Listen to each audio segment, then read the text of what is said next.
Welcome to the Philanthropy Masterminds podcast, brought to you by DonorSearch, the show that takes you inside the lives of thought leaders, innovators, and changemakers in fundraising, philanthropy, and civil society. I'm your host, Jay Frost. In today's episode, we speak with Lisa Zola Greer, an entrepreneur, investor, and philanthropist who has managed her family's giving for the last decade. She's served on dozens of boards and commissions, including the Beverly Hills Cultural Heritage Commission, the International Board of the New Israel Fund, the Make-A-Wish Foundation, and the Los Angeles District Attorney Crime Prevention Foundation. In her new book, Philanthropy Revolution, she describes how she and her husband found themselves in the 1% virtually overnight, and how their efforts to give generously to charity were often thwarted by the seemingly inflexible processes and scripts of fundraisers, who suddenly saw them as piggybanks. Now, the self-described fixer is working to reverse the decline in the number of Americans who give to charity by showing how nonprofits can establish and maintain truly collaborative and effective relationships. In my family, we were kind of a typical middle-class family. I saw giving wasn't, I don't want to say it wasn't part of our family. Because we would do, my mom was Girl Scout leader or PTA president or things like that. But it was a very local kind of thing. And I remember when I was, and it sounds really strange, but my parents, and this was another time period, right? But my parents didn't even let me listen to the radio until I was like in sixth grade. So there was, and also there was the end of Vietnam stuff going on, and stuff on TV was really scary. And so I wasn't allowed to watch that. And so it was really kind of, what I learned in school and that kind of thing. And of course the word philanthropy would have never come up then. But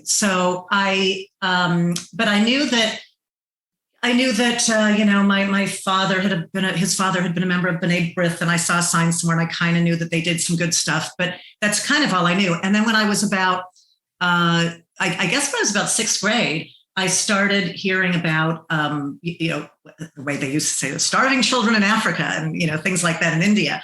And so somehow I found out about CARE, which I think is still a big organization. And I remember that I tried to get involved there. I mean, as much as you can be involved when you're like 14, but I did something like you could have pen pals on CARE, something like that. So I did that. But again, philanthropy was Carnegie's and Rockefellers. It wasn't something that we wouldn't even use that word in the house. In fact, I didn't know what a trust was till we had the IPO was about to happen. All I knew about trusts were that there were these people called, literally, this is all I knew about trusts, was that there are people called trusts. And I have an MBA, and I, took care of all these kids and stuff. But if you don't have a lot of money, you don't really have a trust usually. So you don't think about that. And the only thing I knew about trusts is that there were a lot of these people called trust fund kids, and they weren't very nice. And that's all I knew. Well, okay. Where is all this taking place? Where were you born and raised? Los Angeles, in Los Angeles, in the San Fernando Valley, growing up, and then when I went to college,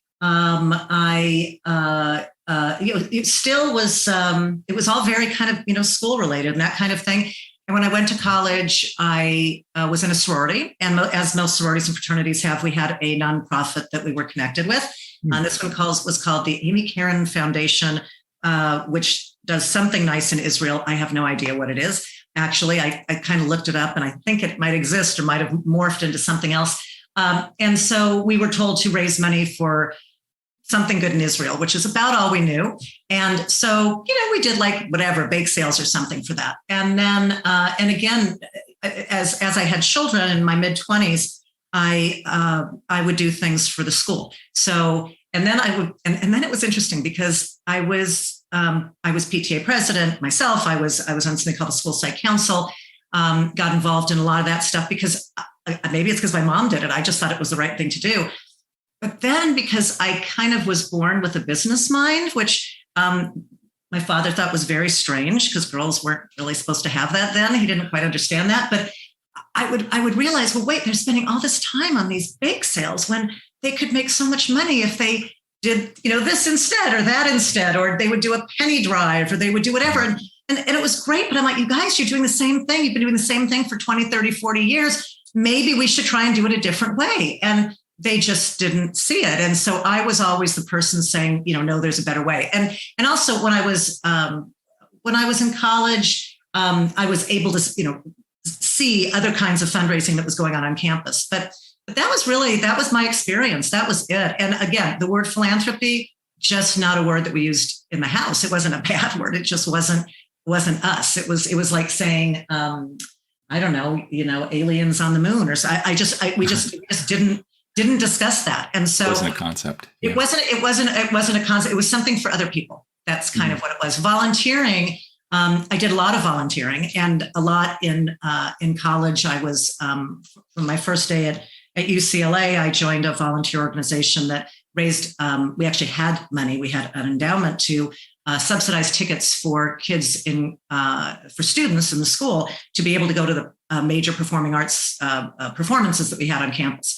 And so I was on that board for all the 4 years I was in college, and that was all about finding ways to bring in other people who aren't typically able to access something, in this case, performing arts performances, and because how important it was to kind of get more people involved, which, as I'm talking to you now, that's kind of exactly what I'm doing right now, which is I'd never thought of that correlation, but because I feel like this sort of elitist thing that I always thought is, I guess, elitist. I just thought it was foreign. But once we had money, and I realized that as I talk about in the book, that it took 7 months for our hospital to accept $2 million from us, is that because we weren't on the list. We weren't one of the regular suspects, is what I call them. So it was really this idea of this. I don't know if they, and I think that's all through fundraising. I don't know if they think that people think that it's elitist or not, but it is the way that it's done, is that you go to the same people over and over again, and that it's easier to go to the same people over and over again. And you go and you look and see what, whatever your wealth engine says, these are the right people. You trust that because you're paying them for that software, that program. And then you figure, okay, well, yes, now we go after those people. And there's not a sense of, well, what about the people who aren't in the wealth engine? What about the people who haven't been donors all their life? What about the people who just had an IPO and have a bunch of money? And, how does that, I don't understand why, I don't understand why the industry, the sector, doesn't spend more time. I do sort of understand, but I know what they say, which I don't really like the answer, but I don't understand why there's a sense that there's a limited number of people that you can go after, and you just go after them and make them, and that they should give you more money every year. That seems to be a premise in the sector, that here's people with the money, and I think that's based on a very old concept of old money versus new money. And because I've checked on this with Beth Breeze, who's written some wonderful books and talks about the history of philanthropy. And really, these rules were all started over 100 years ago. She's actually traced them back. And I think that old money, new money paradigm new money was always sort of, the déclassé was coming into my head. It was sort of like, ew, those are the people who were, the nouveau riche was a pejorative term, right? And then the people with the old money were the ones who you're supposed to bow down to and you respect, and they're the ones at the museums and all.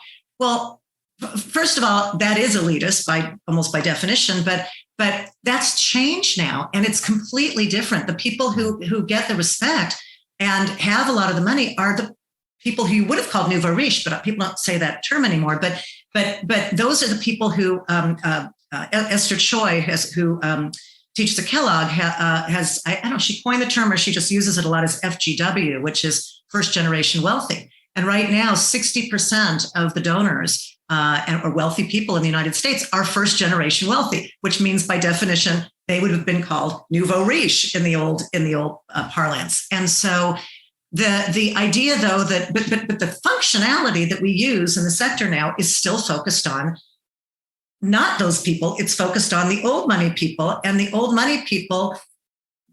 Yes, they're still going to give money, and yes, there's still a lot there. But I mean, witness everything you read in the newspaper, anything every single day, and who's giving most of the money these days? It's that is a piece of the puzzle, the people with the older money. But to bow down to them and say, for example, oh, we don't want that 32-year-old on our board. Someone literally said this to me last week, because I always say, there's all these 20-year-olds and 30-year-olds and you guys are ignoring them. And someone said, you're right. Because if we have them on our board, then we can just make sure that that'll help us to get money from their parents. And I said, no. These are people in their own right. So there's a mindset that hasn't caught up with the way that philanthropy and fundraising is taught. So there's a reality. The mindset is 100 years old. The mindset hasn't caught up with reality today. Let me ask you about that mindset, because the position you're in now, you see with real clarity, because now you're a donor. So I'm sure that as a donor who is, this first generation wealth, I guess you're describing by Esther Choi's terms. FGW. But before that, you were this person growing up where philanthropy wasn't a word that you used in the house, but you were already volunteering. It sounds like in some way or other, whether it was B'nai B'rith or in college with the sorority, whatever, it was already part of who you were. I'm curious if you can kind of peel back the layers, what your perception of philanthropy was at that point, even if it wasn't something you saw as your life. So did you also think, well, you know what, these rich people are like this, and they're different from us? Did you have any of that kind of? Yeah, I did think they're different from us, but I think I'm a glutton for punishment, and I walk into the front of the storm often, and so what I did is I kept trying to join boards where I was involved, and I would say, I really want to be on this committee, or I want to be on this board, or whatever, and I would say it seemed to me, from somebody who didn't know any better, that if you volunteer and you're really connected with an organization, they would want you on their board. And as you know, that didn't happen because because volunteers are put in a different box than the board members. And later on, when I was on a few boards, I was on a board with the County of Los Angeles, and it was a blue ribbon committee, and it was really it wasn't because of money, it was because of background. And so I started getting on some of those kinds of things. But it was made very clear to me that volunteers and donors shouldn't mix. And so I always thought, so I literally remember myself going into talking to people at organizations that I was volunteering for, saying, I've been a volunteer. I love volunteering. I'd like to get more involved. How would I get onto your board of directors? And I have an MBA, and I've worked in the corporate world, whatever. And they just ignored me. I mean, it was literally looked at me like I was crazy. So that was really, and I think that's still the same today. So much of this is perception, and then breaking down these perceptions, which is why I'm asking a bit about even your own perceptions really early, before this became the center of your life, and now you are able to teach others and write about it. I'm curious about this with business and volunteerism too. So there are a lot of folks in the private sector who also have this view of the nonprofit sector that's very much archetypal. It's nonprofit means no profit is something I used to hear, or that nonprofit people, it's all about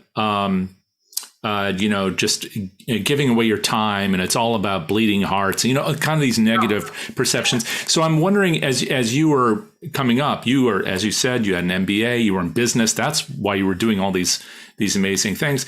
What your perception of the nonprofit sector was. Were you also kind of gaining this insight, or did you come to it kind of with an open mind? Because there seems to be a division between for-profit and nonprofit in this country as well.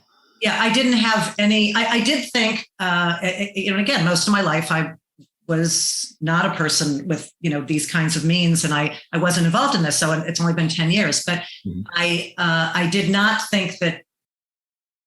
I was quite the opposite. I didn't think nonprofit people were kind of a lesser type of group or whatever. I did think that they probably made less money, but I didn't really get into that, only because I would read that people would get angry when a salary report would come out of nonprofits, and they would say, look how much money this person's making. And I thought, so if they're doing a good job, why shouldn't they make that money? And so I really, my kind of ignorance, I guess, or lack of knowledge about the industry meant that I didn't have any input other than what I found myself. Like, I wasn't around people bitching about nonprofit people or about volunteers. It just didn't happen.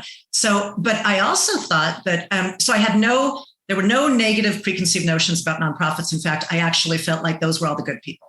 That's what, and I wanted to be part of more of that. But there were locked doors where I wanted to get involved if I didn't have money, that I had to be in my place. Yeah, and that's a great door to walk through for all of us. So can you describe a little bit about those locked doors that you were encountering? What specifically did people do or not do when you were just trying to be there and be helpful? I think some of it was gender oriented, which I really wasn't aware of till I kind of looked back at it. Some of it was, yes, there are some positions where you can. So I guess what it all boils down to is it just seemed logical to me. So I just went on a path of logic. Like there's people, and by the way, there was a little bit of guilt in here. So as I had more money than maybe people because I had my own business when I was in my late 20s. And if I had more money than people my age, I would feel a little bit guilty about it. And so the guilt made me want to give back. So one of the first organizations I was involved in, a political organization that a friend had invited me to, they required you to give, I think, 5% of your income back into the organization. It was political stuff. It wasn't nonprofit. It was political. And I felt so much better that I was doing that. And I thought, oh my God, I want to do more. I have to do more. So I really did feel guilty. So that a lot of it came out of that. But the other part was I actually believed that anybody, and this is just, I know this sounds really weird, but it's just what I thought. And my husband did too. We thought that if you have money, you automatically give.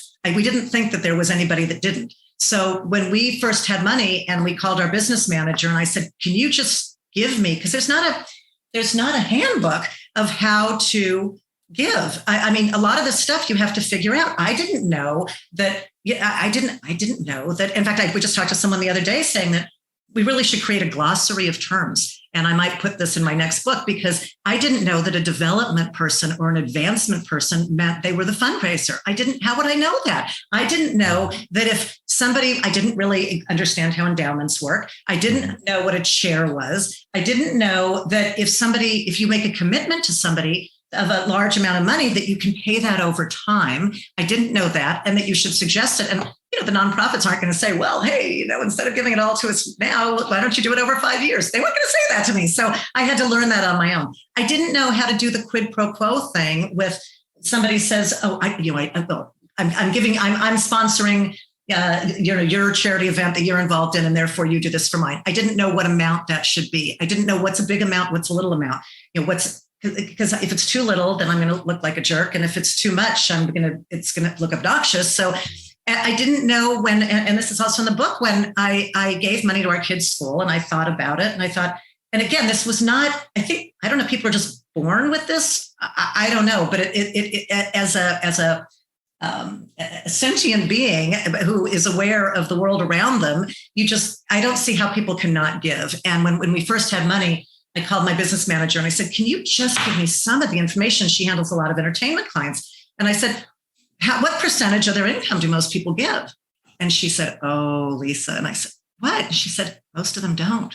And I said, what? I don't understand. I still don't understand that. I don't understand people who will go buy a Ferrari but won't give money to something. I still don't understand that. Are you finding that to be true, though? I mean, that was one advisor at that time, but now you're doing these things. You're so involved. Are you still running into a lot of kind of your peers professionally in terms of age and where you live who say, I don't do that?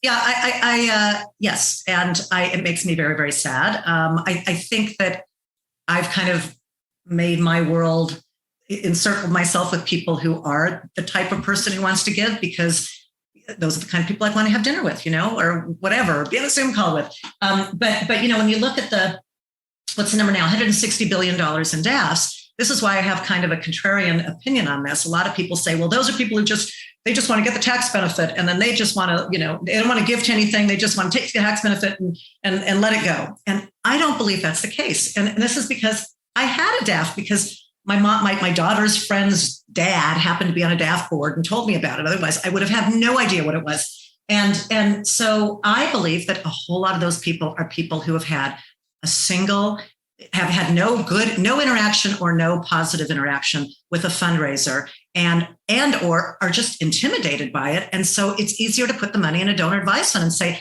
maybe later I'll figure this out, because I kind of might have done the same thing. It's not for lack. I believe that most of those people are not saying they don't want to give. I think they're saying it's too hard. It feels too awful. It's too off-putting. It makes me get in the middle of my workday and be required to answer a telephone call, set up a 2-hour lunch with somebody, have them pander to me over a table, have them do something that most people are shocked they did this, where at the end of a lovely lunch where I think I'm getting to know somebody, because it seems logical to me, you would want to get to know the person, get to know each other. And at the end of the lunch, no one asked me for money. I'm really excited. I go to sit up. I paid the bill, and somebody leans over the table and pushes my shoulders down and says, "Now I need to ask you about, a donation." Someone literally touched you and pushed your shoulders down? It's happened at least twice. Yeah.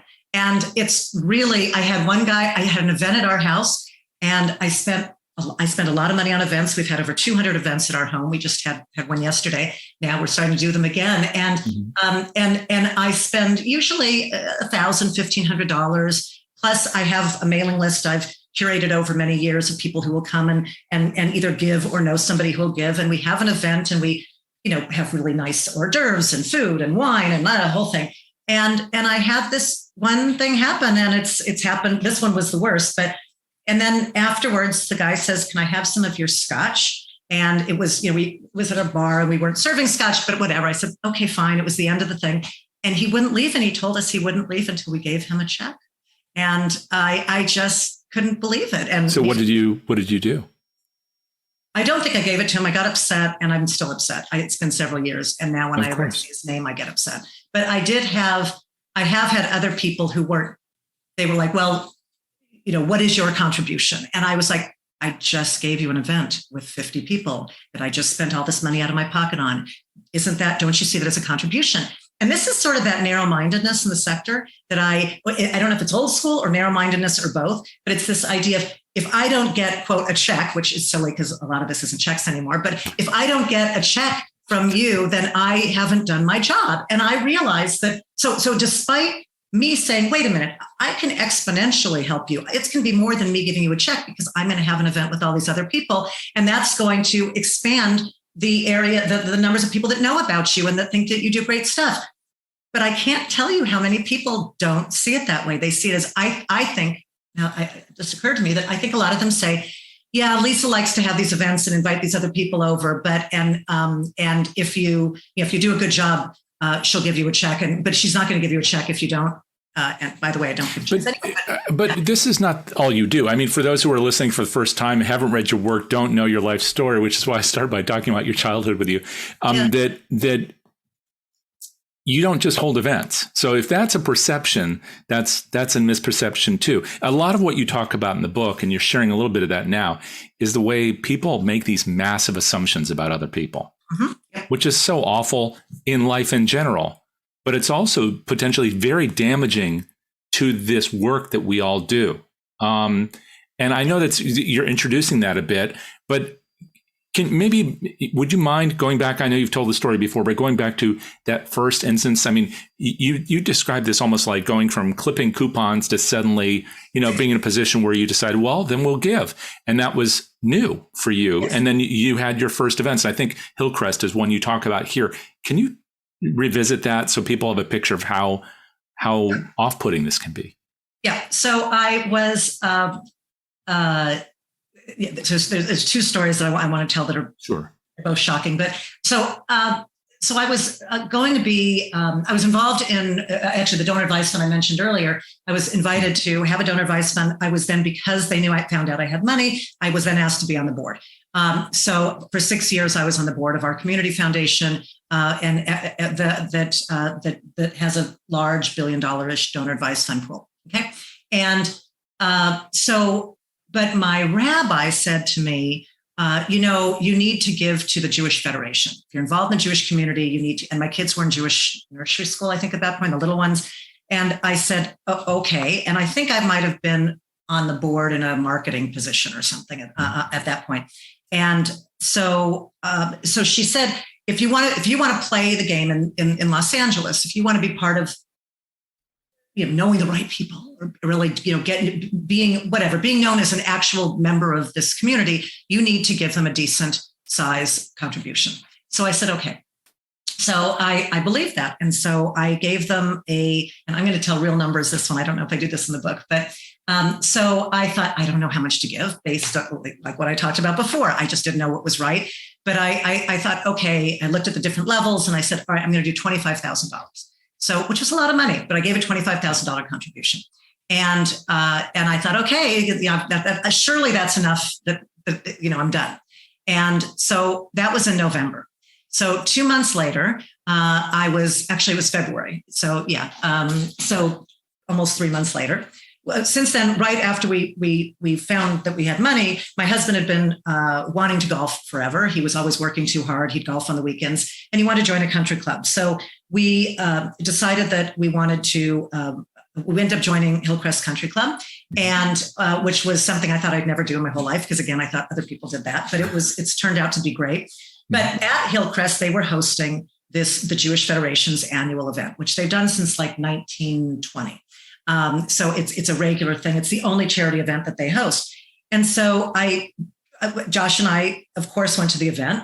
And again, just remember, I've given them $25,000 in November, and I'm really, really new to this. So they said, well, normally the Federation event is either there's a women's day and a men's day. And I'm not one of those people who believes in that segregation stuff. I thought that was very weird. But this particular year, they said, we're going to do it all together. And I thought, great, I can sit next to my husband. This is wonderful.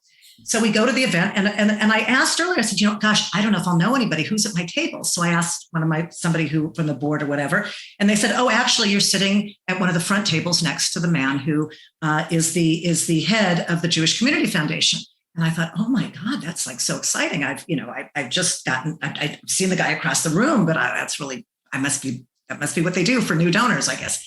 And so we had the event, and the event was lovely. There was great entertainment. It was wonderful. And all of a sudden there's it gets quiet. And then this guy stands up at our table. Evidently, he was like the table monitor, whatever. And I was looking around, and all of a sudden there's this thing in front of me, this like vinyl folio that looks like from an old school restaurant.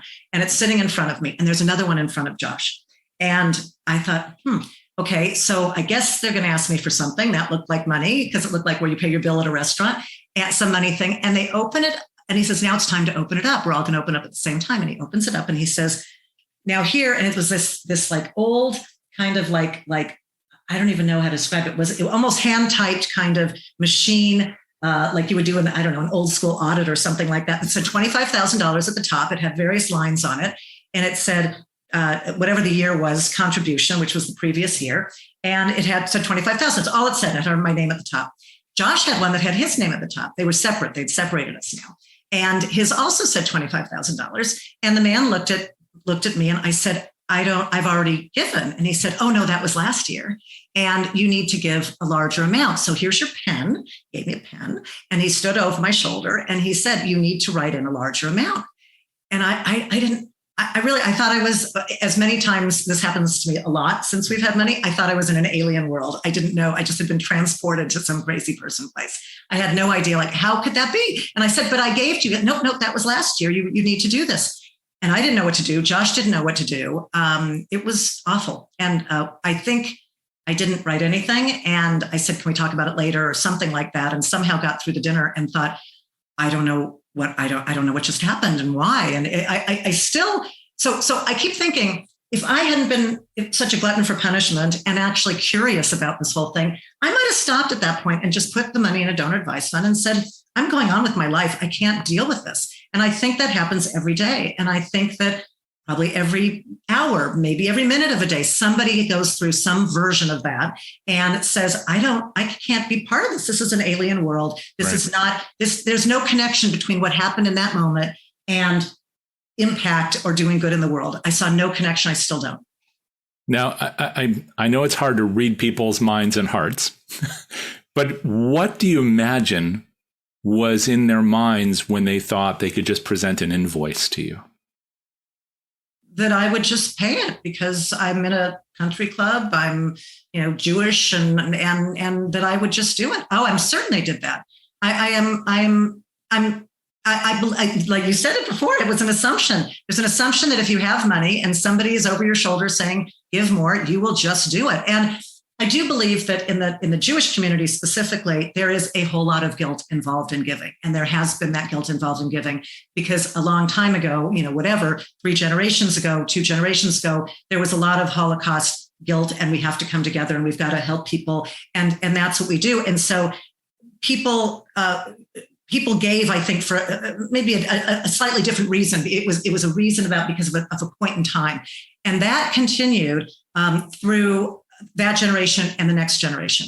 Mm-hmm. Now, this generation is saying, wait a minute, that, guilt of the Holocaust, I had nothing to do with that. That was 2 generations before me.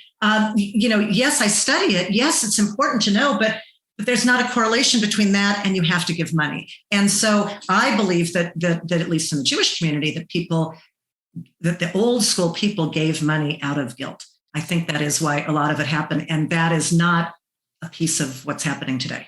And you've talked about this with other organizations too, also making massive assumptions. I mean, down to putting hands on your shoulders, which still gives me chills. But when you talked about the Cedars-Sinai experience in the book, I know it's different, but it sounds like maybe there was a different set of assumptions. And I've heard this many times in the fundraising world too, that, there's this person who wants to support us. Well, who is this really? And a lot of assumptions. So can you talk a bit about that and what you deduced from that experience, the kind of assumptions people make? What I deduced is that I wasn't on the list. So yes, it is a different thing. And I call it the list. And the list is the regulars, the people who everybody knows are the people who have money. And the wealth engine stuff says this person has money because they gave to a political campaign or something crazy. Whatever it is, I think the criteria that we use for determining who has money and who doesn't is so outdated that it just drives me absolutely crazy. And in our case, we came from I don't want to say modest means, but I would say, middle of the road means. Both my husband and I, we'd always worked. We always were kind of paycheck to paycheck. And that's what we did. And so all of a sudden we show up and nobody noticed. And I'm not saying I wanted to be noticed, but it that noticed part means that they actually thought we were frauds. So and that I think happened in the Cedars-Sinai example is that if you say, I want to give money, I can't tell you how many times I've given an unsolicited gift and people call me and say, who the heck are you? Like we weren't a regular name. We weren't on those lists. And by the way, I did my own wealth engine check about 6 months ago, a year ago, and it was completely wrong. It would have never, it had nothing to do with me. It was. And I should let you know that since DonorSearch is the sponsor here, we'll have to fix that because I think they do a better job. But I mean, but your point about using a service to summarize a person's life in terms of financials, yes, no matter how good or bad it may be, that's only one tiny way of looking at a person. And it's that, but it also doesn't give way to the people who are becoming, this multi-trillion-dollar, I forgot what the amount is of the great wealth transfer, $68 trillion. Right. That's moving over.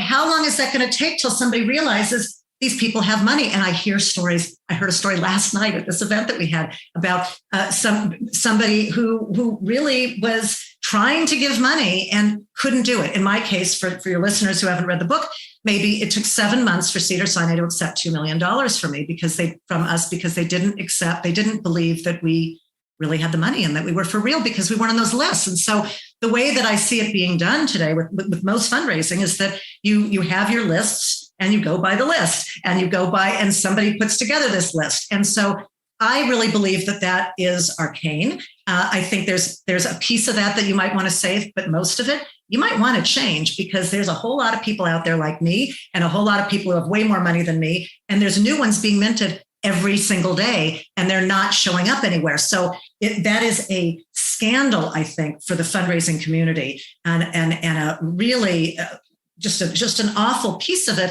that most fundraisers, because of, especially in large organizations, and they're given their cards and their names and whatever, but most of them, I don't even know if they have the agency to say to the senior people, I want to go outside and find these other people. That's a lot of times that's not their job. Their job is to continue with the people who are the regulars, who are the people on the list. But what that does is it means, I believe, that if you have one interaction, any one of the ones I've just mentioned, that's a negative interaction, and you're just starting out being a donor, that it just takes one interaction for you to say, I don't want to be part of this. And then it's chilling. It must be chilling. And you talk about this actually in the book. There are several things. You mentioned them a little bit here. One is about these archetypes, assuming that people are a certain way because of the assumptions we make about their wealth. Another one is about gender, which you talked about earlier. And then there's another one which has to do with people's age and assumptions people make. And we hear this in all of our marketing literature, right? About millennials and Gen Zs and Gen Y, and people make all these assumptions about people based on a birth date. And I know you could talk about that all day too, but I do want to ask you, when you think about those things, you also have extensive experience personally in business dealing with marketing. And so you this whole idea about archetypes and personas and breaking people down by demographics is something that people do when they talk broadly, like in media, if we're at a cable station or something like that, or a major producer. But this is different. Here's an organization that's talking to you, perhaps you and your husband, about something that in theory means something to you.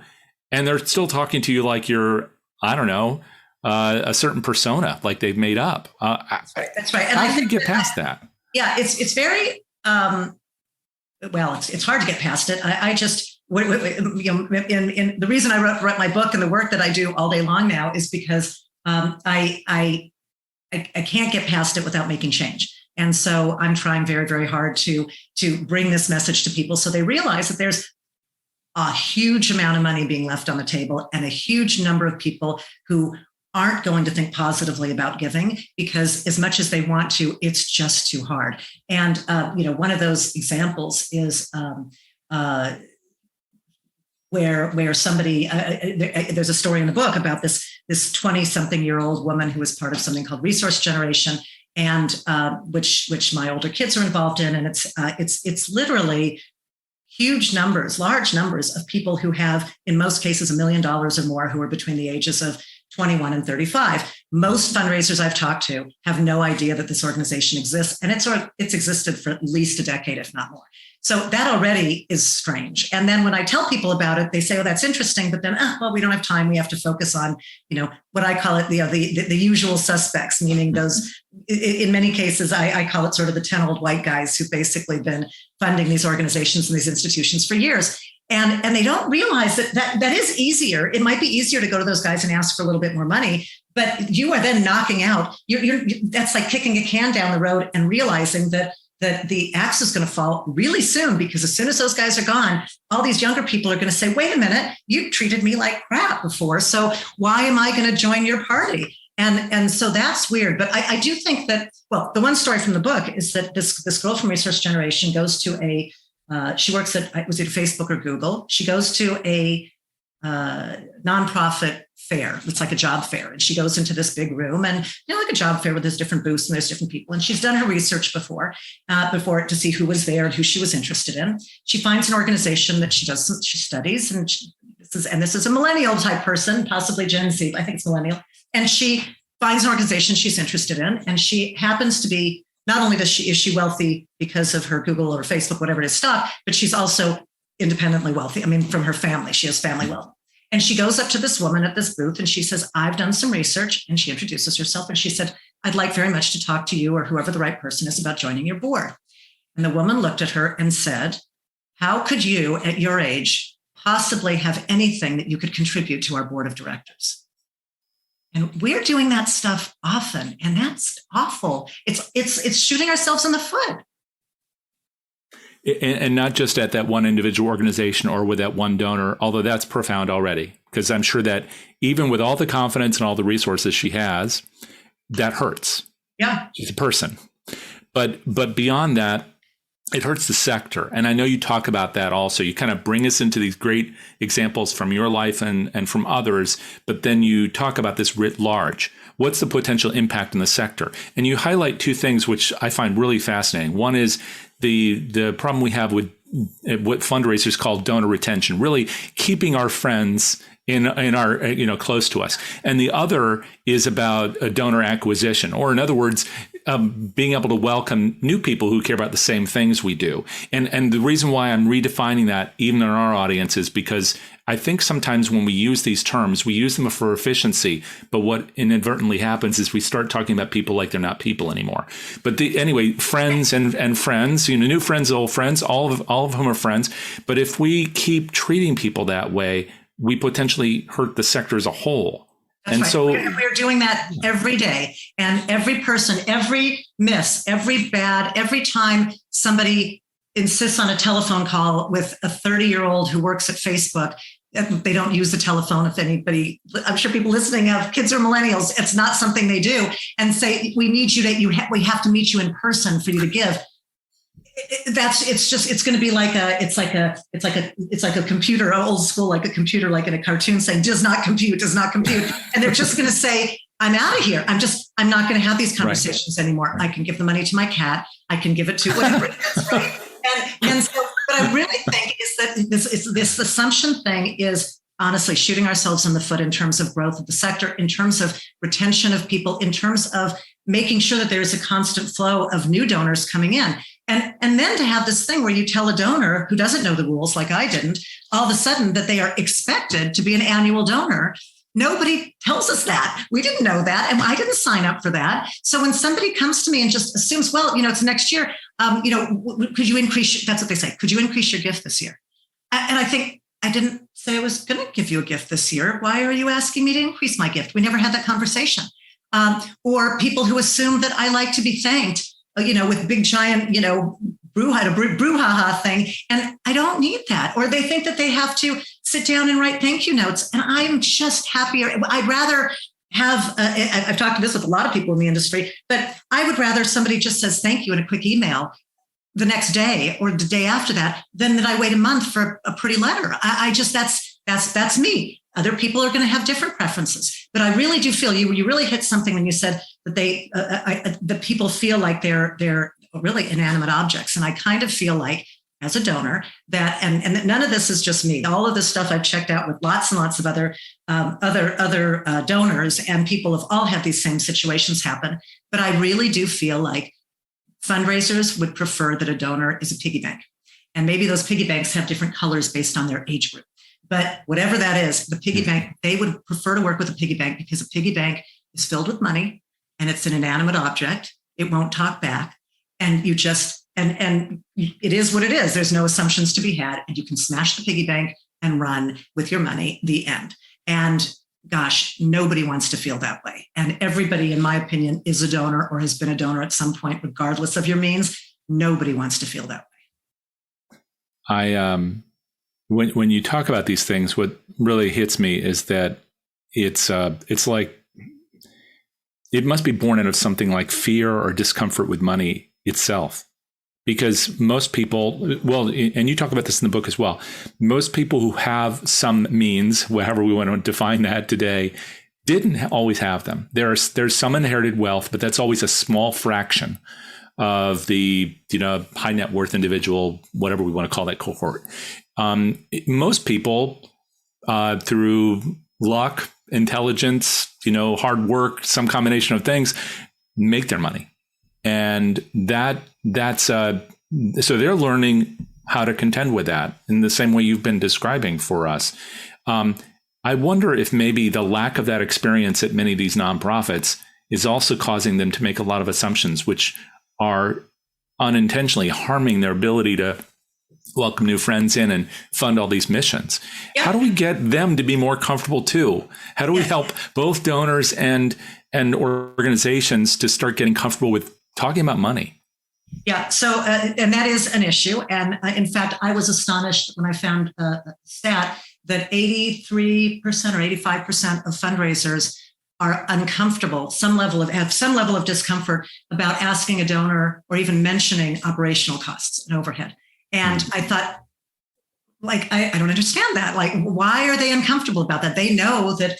Do they assume that the person on the other side of the table really wants them to work for free, wants them to be starving? And in this, especially in this world, when everyone's talking living wage, no, they don't. I mean, I don't. And I'm also astonished that many fundraisers who I've spoken to in the last year or two have told me that they don't feel comfortable talking about themselves with the donor. They don't think that that's the point of the meeting.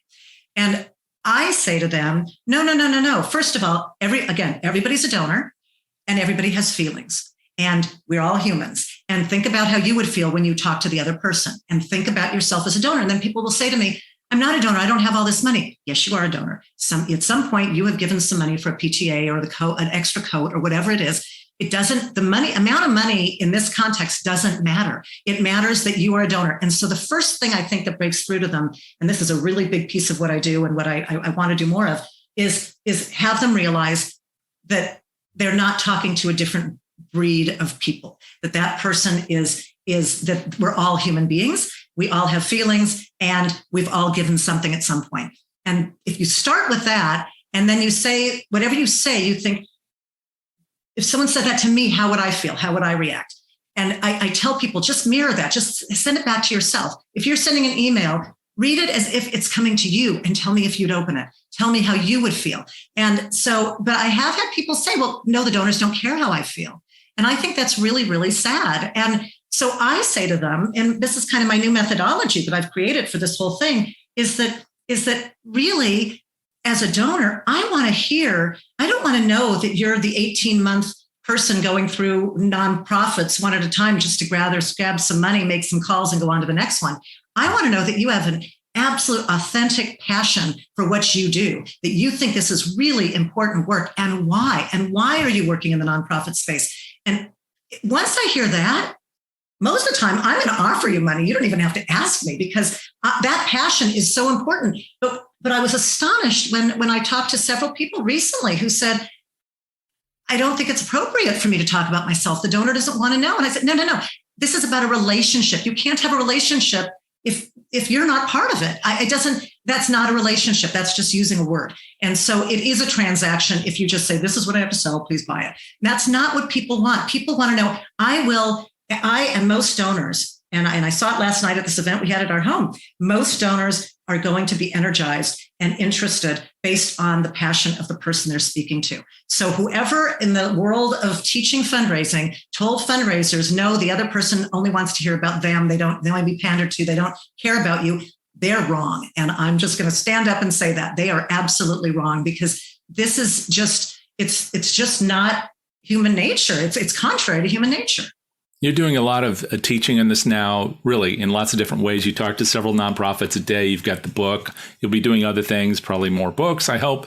I'm curious to know about your own kids' experience with this, because they've watched probably your own family go from the clipping coupon stage to deciding to take this action on behalf of philanthropy in your own way, on your own terms. They've also seen, I'm sure, some good experiences, but a lot of people behaving very badly, fundraisers behaving badly. So what have they taken from this? Do they talk with you about it? What is their view of all this? Yeah, I don't, thank you for that question. I don't share the bad experiences with them unless they've read my book. So I really don't. I don't want them to have to even, I guess I'm being a little protective, but I don't want them to have to feel like I did when some of those horrible things happened to me. I just don't. But they do know that I've had all these events. They've been raised with that happening while they've been asleep or seeing people here. They understand that I do it because I think it's important and because I want to help those organizations. They understand that. They all have different opinions and relationships with money, depending on what their age is and if we had money when they were young or not. So that's been interesting. But I can say now, and I did open donor advised funds for all of them, including my little ones when they were 5, and they do understand that. But at the beginning, the older ones were really, like my son was running a nonprofit, and he felt uncomfortable about using his donor advised fund to give a gift to the nonprofit that he was running, he was co-founder of. And I didn't understand that. I thought that was very strange. And I think he thought of it as that's my parents' money or something, but I funded it. It was his, it was in his account. The little ones, which I was really surprised about, they had a fun run at school. And they said to me, they're giving, and theirs had different motivations, but they're giving I think it was a pizza party or an ice cream party to the class that raises the most money. Do you think I can use my donor advised fund to make a donation for that so that I can do that? I'm like, great connection. You're 5 years old. Great. Let's do that. And they did that. So my son, and this is a blog post that I wrote, actually found an organization that he's very into 3D printing and computing. And he does this distributed computing thing and he found out that it was a nonprofit connected to it. And they were looking for funding but he had nothing to do with the organization other than the work that they were doing. He was doing a lot of the work on the computing work. And he said, can I give them a gift? And from my donor advised fund. That was the coolest thing ever. And then he developed a relationship with the guy who ran it and he feels great about it. So lots of good things have happened, but I can say that it's evolved. My older kids were I think they felt like this was a pretentious thing, being a donor in quotes. But they've gotten used to that. And I'm really proud to say that all of my older children now who are working, they all work for nonprofits now. And all different types. And it's really, I actually just realized that as we're talking, but yes, all three of them are. And it's, and that's after going through all different other kinds of things and thinking what they want to do. My oldest daughter is 37 years old and they just have fallen into that. So I'm going to pat myself on the back and say, I guess we did something right. The Philanthropy Masterminds podcast is underwritten by DonorSearch, the world leader in donor intelligence solutions. Our producer is Jack Frost. Our theme music is Be My Remedy, composed and performed by House of Say. You can subscribe to the Philanthropy Masterminds podcast on Apple Podcasts or wherever you get your podcasts. And you can find blogs, webcasts, and CFRE accredited webinars with our featured masterminds at DonorSearch.net or check the show notes and descriptions.